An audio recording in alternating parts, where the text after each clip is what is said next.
First Metro Sec tutorial, how to fund your First Metro Sec account using PSbank Online Banking. And kung bago ka sa channel na to and gusto mo pa ng mga tutorial videos na katulad nito, please click the subscribe button. So, nandito ako sa website ni First Metro Sec, that's firstmetrosec.com.ph, and ito yung lumang interface. So, sa akin, ang gusto ko is yung bago na. So, click ko tong First Metro Sec na new, and na-redirect tayo dito. So, mag-login lang ako gamit yung username and password ko sa First Metro Sec. So, close ko lang to. And ito yung current balance ko sa First Metro Sec. So, later on, dapat madagdagan to after ko makapag-fund transfer or after ko makapag-deposit gamit yung PSbank Online Banking account ko. And also, i-monitor na rin natin kung gaano ba kabilis mag-reflect yung pag-transfer ng pera. So, currently, it's 11:10 a.m. Pasok tayo sa trading hours. Actually, yung instruction is nandito yan. Pag kinlik ko yung account, click ko tong bills payment, andito yung mga local online banking. And since na-mention ko kanina yung pasok tayo sa trading hours, may nakalagay kasi dito na yung about sa funding schedule, yung pag-transfer ng pera from PSbank to First Metro Sec within 1 trading day daw siya. So, i-monitor natin kung ano mangyayari. And since 11 nga ngayon, pasok tayo sa trading hours which is before 1 p.m. So, let's proceed and click ko na tong PSbank.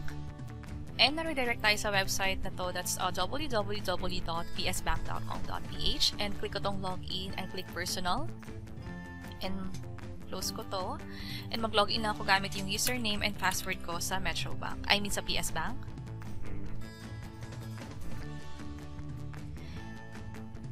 So ito na yung account ko sa PSbank Online, and since magka-transfer tayo, click tayo ng bills payment. Itong instruction na to, by the way, is available sa First Metro Sec account. Dito kasi ang nakalagay is dapat bills payment, and yung merchant or biller name, dapat hanapin natin yung First Metro Securities Brokerage Corporation. And yung ilalagay natin sa reference or subscriber or customer number is yung account code natin sa First Metro Sec. Ito yung OT number, which is ito yan, sa taas na portion ng account natin. It's OT, sa akin is A, followed by 5 digits. So, balik tayo dito sa PSbank. And kung makapansin ninyo, meron na akong mga na-enroll na bills in the past. So, pag gusto ko magbayad sa mga bills na to, i-click ko na lang yan and pwede na akong mag-proceed sa mga next step. Ngayon, ang gagawin ko is i-enroll ko din yung First Metro Sec ko para nakasave na siya dito moving forward. And again, yung pag-enroll, which is ito yon, once lang siya gagawin. So, enroll muna tayo. Click natin yung enroll a new biller. And then, sa category, piliin natin yung others kasi nandyan yung First Metro Sec. And then, biller.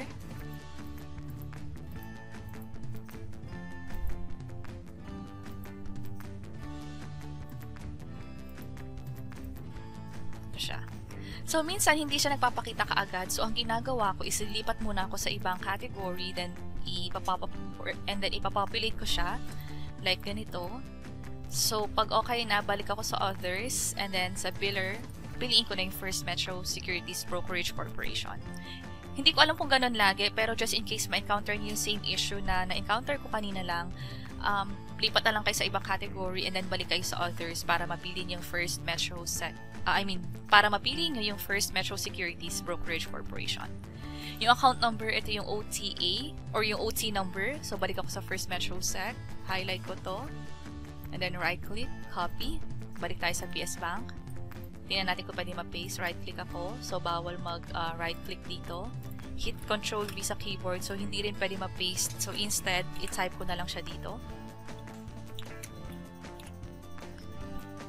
So, dahil tinype ko siya manually, sa inyo, ingat kayo sa in-enter yung details dito. I-double check ninyo or i-triple check ninyo, making sure na tama yung number na nilalagay nyo rito para hindi rin kayo magkamali na magpapasahan nyo ng pera sa First Metro Sec. And then, yung customer name and or purchase confirmation number, actually, hindi to nakalagay sa instruction dun sa First Metro Sec. So, ilalagay ko na lang yung name ko sa First Metro Sec. And then yung phone number, since wala naman siyang asterisk like this one, hindi ito required. So, hindi ko nalalagyan ng info. So, click ko na itong continue. And napunta ako dito. So, hindi ko alam kung naging successful siya. Balik tayo sa bills payment. So, hindi siya nag-appear dito. So, balik tayo sa enroll a new biller.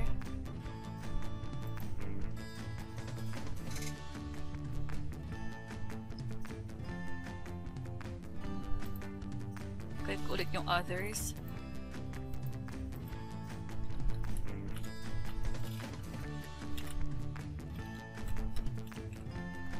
Dito sa customer name or customer number, lagay ko na lang din dito yung OT number ko, hindi na yung name ko.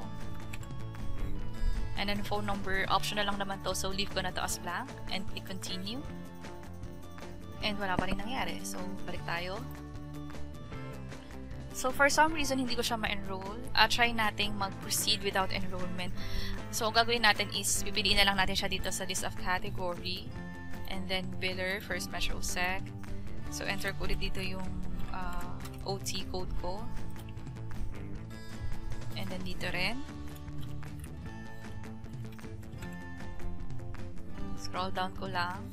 And then for step 2, yung pagkagalingan ng pera is yung account ko sa PSbank. Then yung amount is 5,000. And then yung step 4, gusto ko siya ma-process as soon as possible. So, lagay ko is now. And click submit request.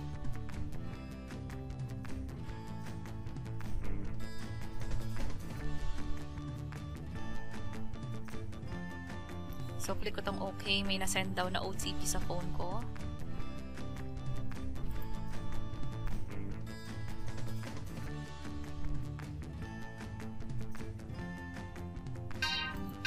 So, dito, i-enter ko muna yung password ko.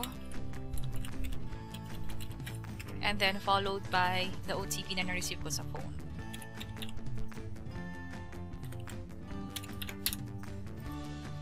And click submit request. So, close ko muna to. And transaction acknowledgement. So, andito yung transaction reference number natin and andito yung iba pang mga information.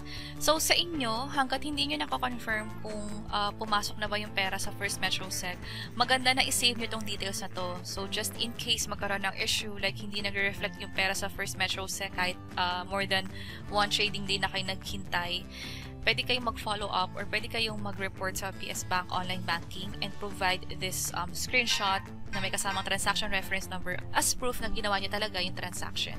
So, pwede nyo itong i-print or i-download. So, sa akin, i-take ko na lang yung screenshot nito. So, balik ako sa homepage. And nabawasan na yung pera ko dito. So, balik ako sa bills payment kasi hindi ko siya na-enroll, hindi siya nag-reflect dito. I-try ko siyang i-enroll ulit very quick. Tingnan natin kung mag-push through.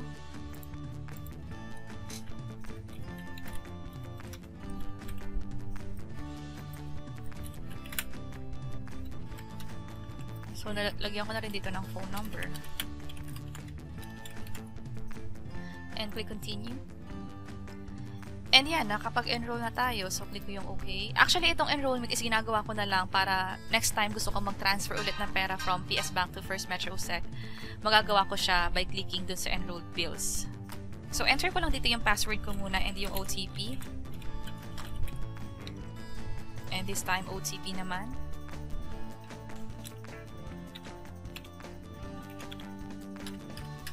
And click submit request. So, as a list of billers ko na raw siya. Ito yung hindi natin nakita kanina, yung transaction acknowledgement. So, balik tayo sa bills payment. And nandito na siya. So, hindi na ako matatakot pagkamali sa pag-enter ng OT number kasi nga na-make sure ko na and na-save ko na siya dito. So, pag kinlik ko to, and then, enter ko na lang yung amount and pwede na ako mag-proceed sa the rest of instruction here katulad ng ginawa natin kanina. So, ganun lang din yung gawin nyo in case nagkakaroon kayo ng issue sa pag-save or pag-enroll ng bill. Ulitin nyo na lang siya after few minutes. Or kung hindi pa rin kayo makapag-enroll, gawin nyo muna yung one-time bill payment which is pipiliin nyo sa category. And then from there, pwede nyo na siyang piliin dito. Yun nga lang, kailangan nyo i-enter every time yung OT number kasi nga hindi pa siya nakasave at first. So, balik ako sa Firstmetrosec. So, bumalik ako sa homepage and currently nasa 59,000 pa rin yung pera ko dito. So, i-monitor na lang natin kung anong oras siya makakapasok. Today is 11:21. So, let's see. And stop ko muna tong recording na to and proceed na lang later on once ma-confirm ko na pumasok na yung pera dito sa Firstmetrosec. So, chinek ko yung account ko sa First Metro Sec.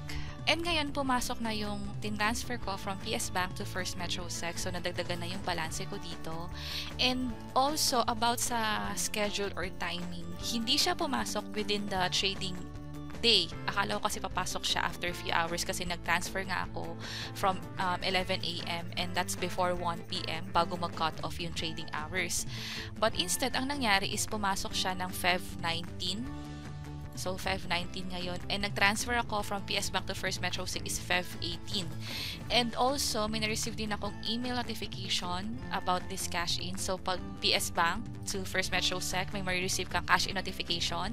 Yan ay based sa experience ko and pumasok siya ng Feb 19 at 8 a.m. siya pumasok. So, balik tayo dito sa First Metro Sec. Dito kasi, pag pumunta tayo sa accounts, andito yung OR or yung official receipt ng mga transaction na ginawa ko in the past, like yung mga pag-cash in ko. However, sa ngayon, hindi pa pumapasok yung OR for the transaction na ginawa ko kahapon, which is Feb 18. Ang meron dito is yung Feb 17. So, it looks like hindi agad nagre-reflect yung OR sa account mo right away. So, possible maghintay ka pa ng few hours to another day bago mag-reflect yung OR dito na ginawa mo. And that's it. Nakatulong ba tong video na to? Please let us know by clicking the like button. And kung may naisip kayong questions or topics na tingin nyo pwede namin i-share online, please let us know by providing a comment below. And ito pa ibang mga videos about First Metro Sec. Kung beginner kayo or kung gusto nyo pang matuto about First Metro Sec, you may check this playlist. And kung interested din kayong mag-invest internationally, pwede kayong mag-create or mag-open ng a Toro account. And this is Lou from Invest Library. We invest, we share, you decide. See you in our next video. Bye-bye!